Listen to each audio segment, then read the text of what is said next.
Pradeep, it's a pleasure to welcome you. Thank you. Thank you very much, Mateen. It's a pleasure for me to be here. You're now an academic at the University of Maryland, but before that you played an important role as the ambassador of India to a few countries.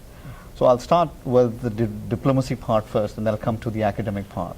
It's an interesting combination. When you go out, you represent your country in the best interest possible. There are many challenges you face, both on the political side, policy side, and the economic side. I'm trying to see how that translates into you now leading a policy initiative as an academic. As a diplomat, when you work for your country, you are engaged with a large number of stakeholders.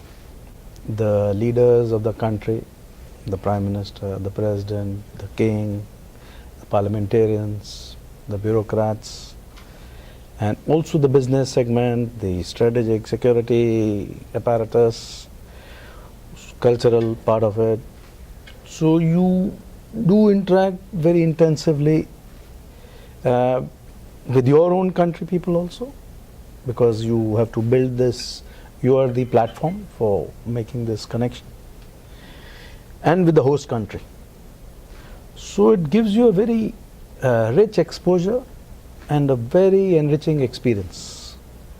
So personally, after having served as a diplomat for 35 years, out of which more than 15 years as ambassador, last being in Chile, I feel that it is one of the better jobs which a person can aspire for, and I recommend this very highly to the young students who are still thinking of where they should be headed.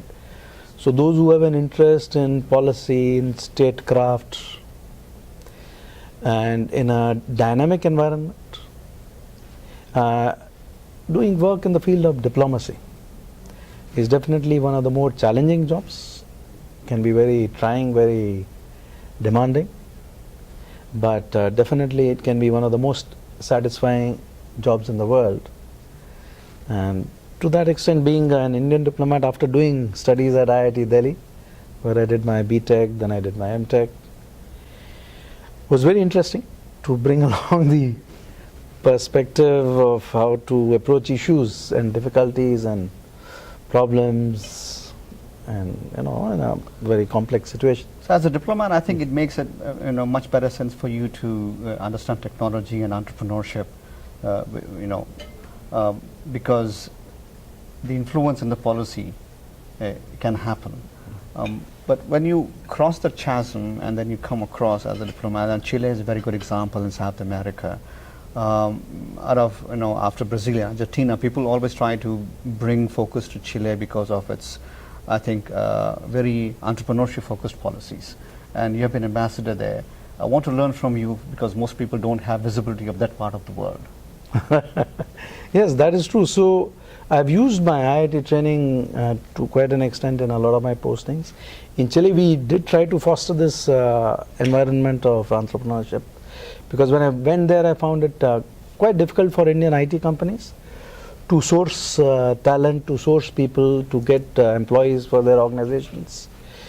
And so we did try to foster it a lot. We were in touch with the government of Chile, and when they had to come to scout around for people who would be able to support them, set the ball rolling, we suggested to them some Indian organizations working out of US also, because they were planning to collaborate with United States organizations. So when they met with some of them here, they were very happy, and then they decided to work with people like Vivek Wadhwa, and they set up this whole process of Startup Chile, which we were also very closely associated with, working with. So that was a very big success. It's become like a role model now, and a lot of other countries are very keenly following that. And we have had a large number of Indians participating in Startup Chile, from India, from US, from UK, and some from Chile also. And they have done good work. And I, as the ambassador, used to keep in close contact with the overall influx into Startup Chile and with the Indian component coming into the Startup Chile, and try to encourage them in the best way possible.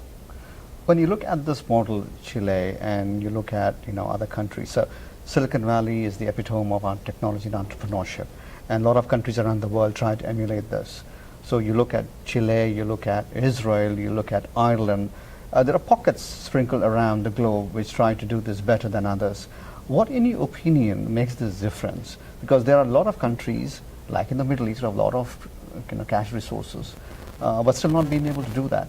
So what do you think distinguishes from one place which does it well than the other?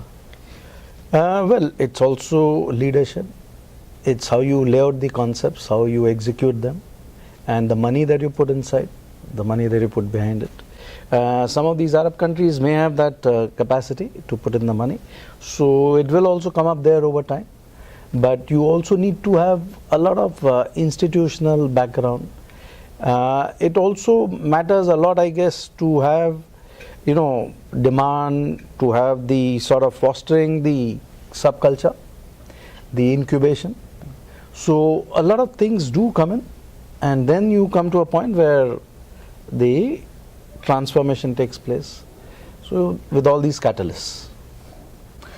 Coming now to your current role as the academic at the University of Maryland, share with us some of those experiences and how you think you can shape the policies, because policies has been a very Achilles heel of many of the entrepreneurs, either in the States or from India.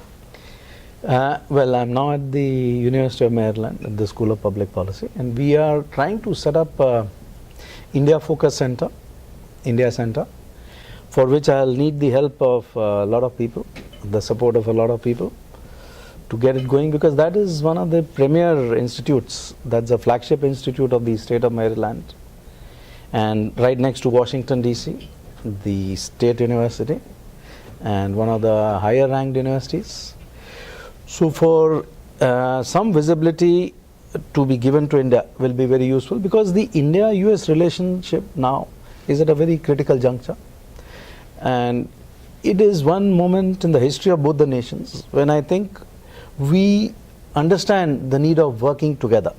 We have had a lot of commonalities, but we have never been able to come to the point of really working together with a lot of synergy, with a lot of energy, with a lot of dynamism. At this point in our histories, I think we both understand that this is probably the defining relationship of the 21st century, that if we both get together, we can make a significant difference to the course of the history of the world. Whereas if we still get stuck in all these small issues which have been there earlier in the past, and we do not let this relationship blossom into a great one, and then it will not be good up for either of the two countries or for the world. So from that point of view, Washington DC and Delhi are going to be more and more important. Washington DC always has been for the last so many decades, and Delhi is going to be more and more important. So we are at the University of Maryland, I'm trying to foster that understanding, thought process. So we are also going to be working on the issue of climate in a very big way. We are trying to involve India. We are setting up a very big conference on the next steps after Paris. Paris 2015, December, is the big conference where a lot of decisions will be made, commitments will be made. So as a follow-up to that, in May 2016, around the 5th or 6th of May, 2 days conference we are going to be organizing, where we will try to move ahead on that. There's another conference on the international conference on the connecting World Heritage Sites and Civilizations, which we are planning to set up. I'm the president of the International Conference on Connecting World Heritage Sites and Civilizations. So with all these things, setting up the India Center, setting up a conference, setting up another conference, and trying to mentor students, try to encourage students, try to guide them, teach them, deliver courses on diplomacy, on development, sustainable development, leadership. I am very happy to be, wearing this new hat, which is of academia. But also being in Washington, it's a very dynamic environment. You have the embassies, you have a lot of think tanks, you have the federal departments, and in this university we do a lot of training for many countries, for civil services, plus for the US federal system. So it's a very interesting time in our histories. It's a very interesting place to be working in, and I would encourage the Indian students in India and in the US to also think of this policy dimension, because public policy is a very important field if we have to grow at a faster clip in India.